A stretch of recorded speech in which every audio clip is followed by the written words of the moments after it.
Bem, boa tarde a todos, né? A nossa aula hoje vai ser sobre esse incrível matemático e filósofo chamado Pitágoras. Coloquei aqui de Samos porque é a origem, né? Sua origem. E vamos falar então do triângulo retângulo, tá? Eu sou a professora Ítala e essa aula é destinada ao 9º ano do ensino fundamental. Vamos lá então. Qual que é o objetivo da nossa aula de hoje?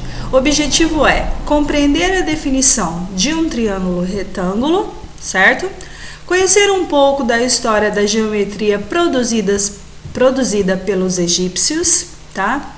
Apresentar a biografia de Pitágoras, então, desse matemático, analisar o seu teorema, né? E acompanhar a resolução de um exemplo de exercício prático utilizando esse teorema, certo? Então, vamos ver se a gente consegue, através dessa aula, sanar essas dúvidas, tá? Vamos lá, então. Eu tenho aqui a definição de um triângulo retângulo, tá? Então, o que seria um triângulo retângulo? Nós temos a imagem dele aqui embaixo, certo? Então, vamos revisar aí para os alunos do 9º ano. Um triângulo retângulo possui um ângulo reto de 90 graus, né? Temos a sua hipotenusa, que é o lado maior, cateto adjacente, cateto oposto, dependendo do ângulo aqui, certo?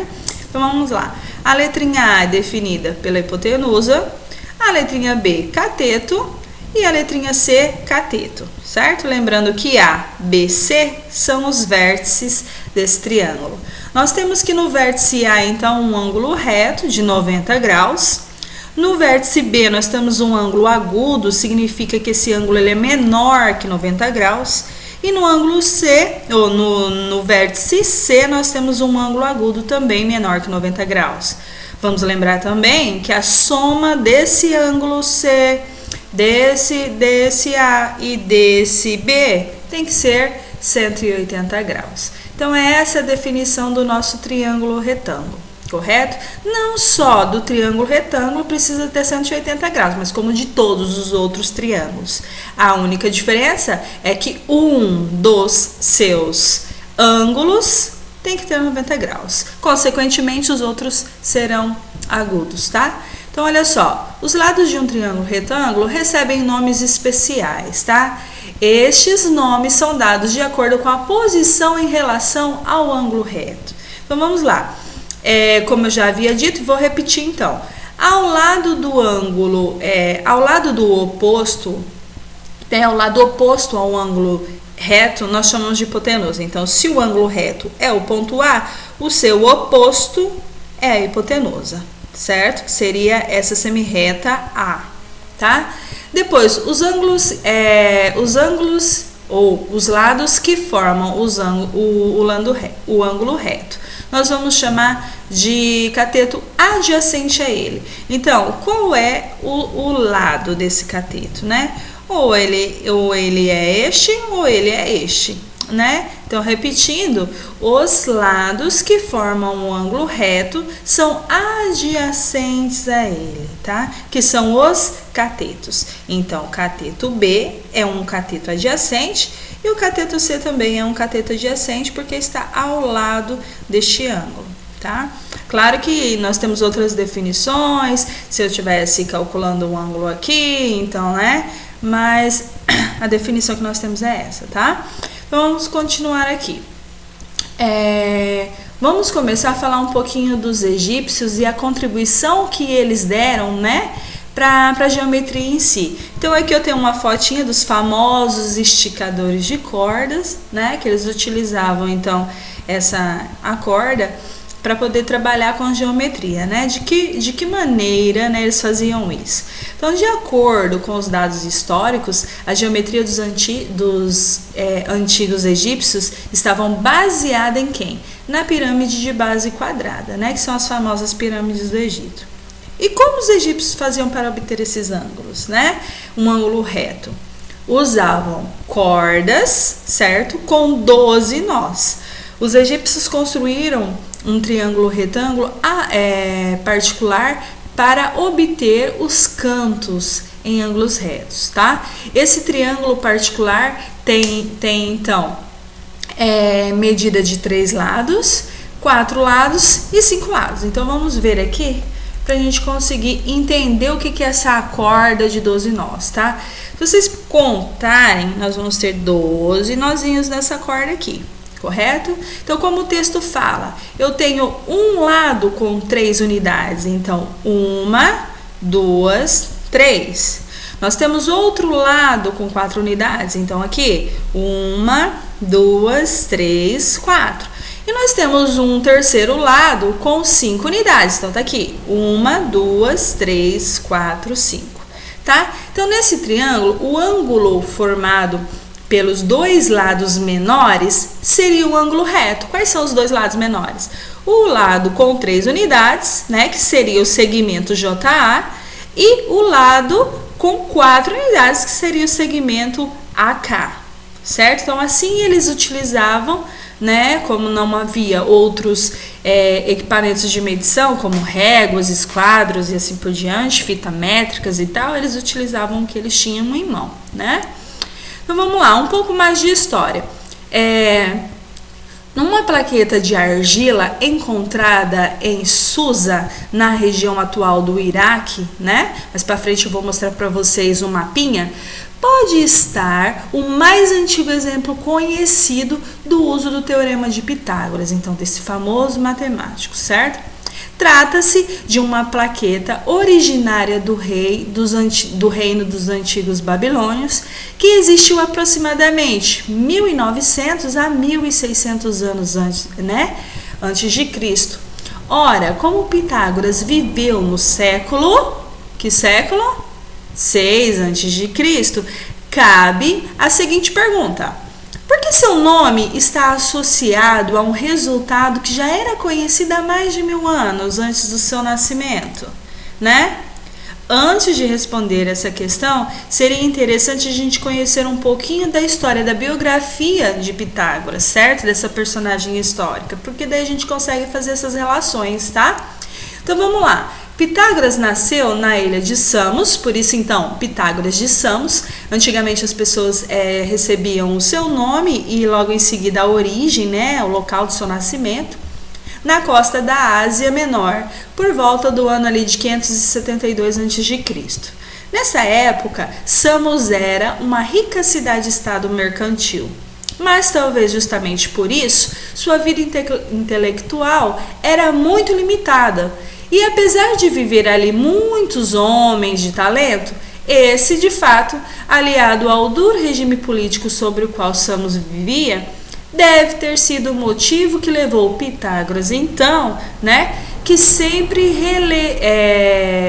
revelará pendores místicos e filosóficos, a deixar a sua cidade, então.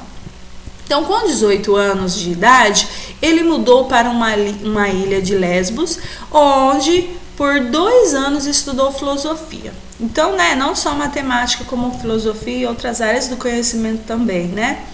Depois disso, seguiu para Mileto, possivelmente para usufruir dos ensinamentos de Tales, que já era mais velho do que ela, cerca de 50 anos. Então, vamos lá, voltando aqui. Nós já estudamos Tales de Mileto, né, as relações, né, de segmentos, e Pitágoras foi então seu aluno, tá? Então aqui eu coloquei um mapinha só para a gente se localizar. A Europa está aqui, como todo mundo conhece, aqui é a Itália, aqui é a cidadezinha então de Mileto, fica mais nesse quadradinho aqui, eu indiquei para vocês, cidadinha de Miletos, Atenas, Lesbos, onde ele foi viajar, né? Aqui é a atual Turquia, só pra gente não se perder no mapa, tá? Então, vamos lá. Talvez, né, aconselhado por Tales, rumo então ao Egito, para tentar aprender o saber local. Então, o que a gente tem? A gente tem que essas pessoas viajavam muito em busca do conhecimento, né? Concentrado na mão de ordens de sacerdotais, né? Depois de vencer, né, duras provas, acabou sendo aceito como aluno de Tebas, né, na Grécia, onde permaneceu por ali, né, mais ou menos 20 anos. Depois disso, Pitágoras voltou a Samos, que é a sua cidade natal, onde pretendia se dedicar ao ensino, mas confirmado talvez o desinteresse dos sâmios pelo saber. Então ele percebeu que essas pessoas assim não estavam tão interessadas em todo aquele conhecimento que ele havia produzido lá, né, em Mileto, lá no Egito e assim por diante. Pitágoras só conseguiu um aluno e assim mesmo tentando lhe pagar-lhe para que ele assistisse às suas aulas. Esse fato, somado à situação política de Samos, levou, né, a emigrar mais de uma vez, indo estabelecer agora na colônia grega de Crotona, no sul da Itália. Nesta cidade, fundou uma escola, então, que apesar de seus misticismos, iria ter influência muito grande nos rumos da filosofia e da ciência, em especial da matemática. Tá? Pitágoras é considerado o pai da matemática e da música e é considerado também um dos mais importantes filósofos da época, como menciona o filósofo Bertrand Russell, né, que classificou Pitágoras como, olha aqui, entre aspas, um dos homens mais importantes de todos os tempos no plano intelectual, certo? Então, por volta do ano de 500 a.C., quando a escola estava no auge de seu esplendor, foi fechada sob a acusação de apoiar a aristocracia, contrária ao governo. Pitágoras teve então de se refugiar no Metaponto, cidade em que ficaria até morrer por aproximadamente ali, 1497 a.C. Mas durante quase 2 séculos, seus ensinamentos continuavam a ser transmitidos por seus discípulos, que se espalharam por diversas regiões, Então, olha só, uma das grandes contribuições da escola que Pitágoras fundou, então, a matemática foi organizada em algumas partes da geometria, como a teoria das paralelas, por meio de métodos demonstrativos, ou seja, por meio de teoremas. Então, o que Pitágoras fez para a gente poder entender? Com todas essas viagens, sendo aluno de Tales de Mileto, que também estudava as retas paralelas, ele foi sistematizando esse conhecimento ao longo da sua vida. Então, o que ele aprendeu em Mileto, o que ele aprendeu no Egito, ele foi organizando esse conhecimento de forma a criar esse teorema, que nós temos hoje chamado Teorema de Pitágoras, certo? Diga-se a bem da verdade, porém, que nenhum escrito da escola de Pitágoras sobreviveu até hoje. E, portanto, informações como essas deveriam de fontes indiretas muito posteriormente. Assim, por exemplo, com base em alguns depoimentos posteriores, acredita-se que os pitagóricos tinham sido os primeiros a fazer demonstrações daquilo que se tornaria conhecido, o famoso Teorema de Pitágoras, tá? Então, vamos lá. Aqui eu coloquei uma fotinha, dele, assim, muito usual, Pitágoras, deu nome a importante teorema sobre o triângulo retângulo, que inaugurou um novo conceito de demonstração matemática, que é o Teorema de Pitágoras. É provavelmente o mais célebre dos teoremas da matemática e estabelece relação simples entre o comprimento dos lados de um triângulo retângulo. Então, nós temos aqui, Vamos entender o que o teorema diz. Então, retomando lá o conceito de triângulo retângulo, nós temos um triângulo na qual um dos ângulos vale, tem um valor de 90 graus, os outros dois são agudos. O segmento de reta oposto a esse ângulo, chamado de hipotenusa, e o lado AB, cateto, certo? Então, aqui está a definição. Vamos lá, então. Tudo que eu disse para vocês, cateto, ângulo reto e a hipotenusa na sua frente. O Teorema de Pitágoras diz o que, então? Que em qualquer triângulo retângulo, o quadrado da hipotenusa é igual à soma dos quadrados dos catetos. Então, vamos lá. Que o A ao quadrado, que é a nossa hipotenusa ao quadrada, é igual a b ao quadrado mais c ao quadrado. Então, vamos entender aí o que significa isso, tá? Isso significa que conhecendo as medidas dos lados de um triângulo retângulo, pode-se calcular a medida do terceiro lado, propriedade única dos triângulos retângulos. Tá? Então, ó, a figura ao lado mostra o significado geométrico do triângulo retângulo. Então, vamos lá. Se o ângulo de 90 graus está aqui, a minha hipotenusa está aqui. Vamos lembrar lá da corda de 12 nós.